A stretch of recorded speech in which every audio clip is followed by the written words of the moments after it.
New York City's youngest mayor in over a century, a fighter for the working class, the people's champion who rides the subway and eats street food with everyday New Yorkers. But there's a dark truth about Zohran Mamdani that nobody's talking about, and it's going to shock you. Behind that humble image lies a $30 million empire, Hollywood mansions, properties across 3 continents, a childhood most people can only dream of.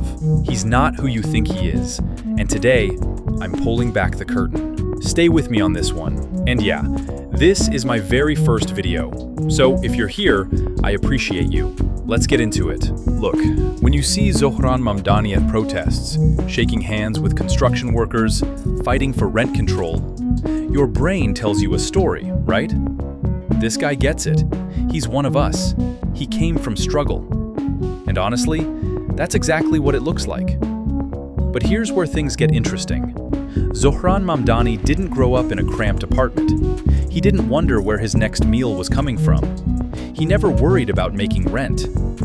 While he fights for families drowning in debt, he grew up in a world of private schools costing $66,000 a year, armed guards at family estates, infinity pools overlooking Lake Victoria. I know, wild, right? Let me show you just how deep this rabbit hole goes. First, we need to talk about his mom, Mira Nair. If that name doesn't ring a bell, let me paint the picture. She's an Oscar-nominated filmmaker, the woman behind Monsoon Wedding, the namesake, Salaam, Bombay, the first woman ever to win the Golden Lion at the Venice Film Festival. Her net worth? $22 million.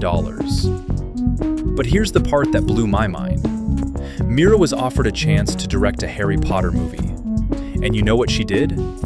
She said no. She turned it down. Think about that for a second. Who turns down Harry Potter?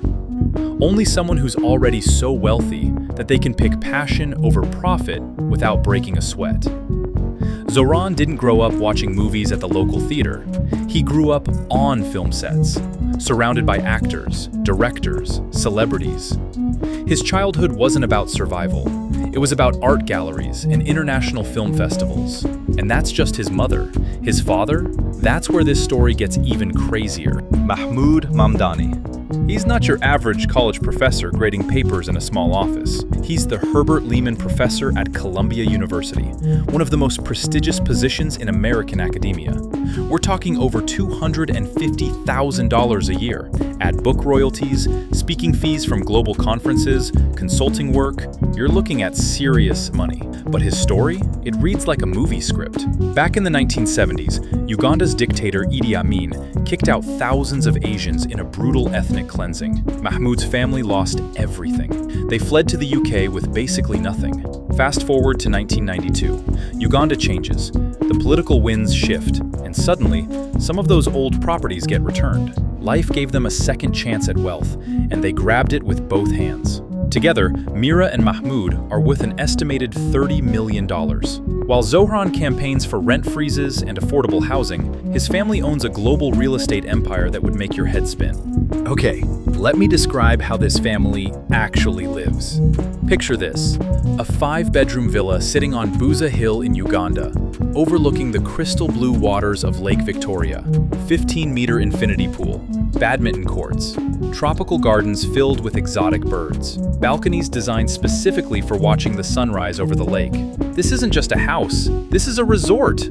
And here's the kicker: they rent it out on holidays for $650 a night. But wait, there's more! A $2 million home in West Chelsea, Manhattan, properties in New Delhi, multiple real estate investments across New York. So while Zohran stands on stages demanding that landlords lower rents, his own family casually owns luxury estates on 3 different continents. The contrast is almost unbelievable. And Zohran's own childhood? He went to Bank Street School for Children in Manhattan, one of the most exclusive private schools in the city, then Bronx High School of Science, then Bowdoin College in Maine. Every single door was opened for him from birth. The best teachers, the best connections, the best opportunities money could buy. Everything about his upbringing screamed privilege. Let's talk about his wife for a second. because this part is actually beautiful. Rama Duwaji. She's a Syrian-American artist, an illustrator, a ceramist. Her work has appeared in The New Yorker, BBC, Apple, Spotify, The Washington Post. She's got a net worth around $400,000. And here's how they met. Hinge, the dating app.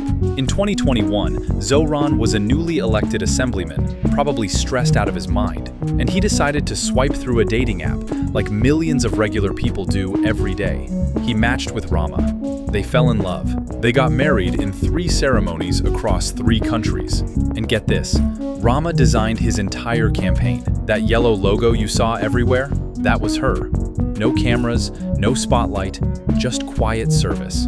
On election night, she showed up in a $700 embroidered piece from a Palestinian-Jordanian designer. This is a power couple, talented, successful, connected, and yet they choose something completely different. The one-bedroom apartment, because here's where the story takes a turn. Zohran's personal net worth sits around $300,000. Not bad, but nothing compared to what he has access to. And this is the part that gets me. Despite having a $30 million family fortune waiting in the wings, Zohran lives in a one-bedroom apartment in Queens. He takes the subway like everyone else. He pays rent like everyone else. The man could be living in his family's Manhattan townhouse. Instead, he lives like a graduate student. So what's going on here? Is this all an act? Is he just playing poor? Or is something else happening? The contradiction explained. Here's the question everyone should be asking.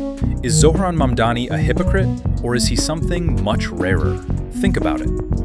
This man was born into every advantage. Money, connections, education, safety. He could have become a Hollywood producer, a venture capitalist, a real estate mogul like his parents. But instead, he spent years as a foreclosure prevention counselor, sitting across from families about to lose their homes, negotiating with banks that valued profits over people. That wasn't for a campaign. That was before anyone knew his name. He chose the hardest path: public service, politics, fighting systems that benefit people exactly like him. And even now, as mayor of the largest city in America, he still lives modestly. That's not performative, that's conviction. Because here's the real dark truth that nobody wants to admit. Final conclusion. The dark truth about Zohran Mamdani isn't that he's secretly evil or corrupt. It's that he was handed a golden ticket to the top, and he's using it to lift everyone else up. Most people born into $30 million families become exactly what you'd expect. They protect their wealth, they guard their privilege, they pull the ladder up behind them. Zohran is literally fighting against his own class. He understands how the system works because he was born inside it, and now he's trying to tear it down. That's not hypocrisy, that's moral courage. The question isn't whether he came from privilege, the question is, what is he doing with it? And the answer? He's choosing to stand with people who have nothing, even though he could have stood with people who have everything. Where you come from doesn't define you, where you choose to stand does. And Zohran Mamdani has made his choice. So what do you think? Does his background disqualify him, or does it make his fight even more powerful? I genuinely want to know. Drop your thoughts in the comments. And if this changed how you see him, hit that like button and subscribe, because the truth is never simple. And sometimes the most powerful revolutionaries come from the palace. I'll see you in the next one.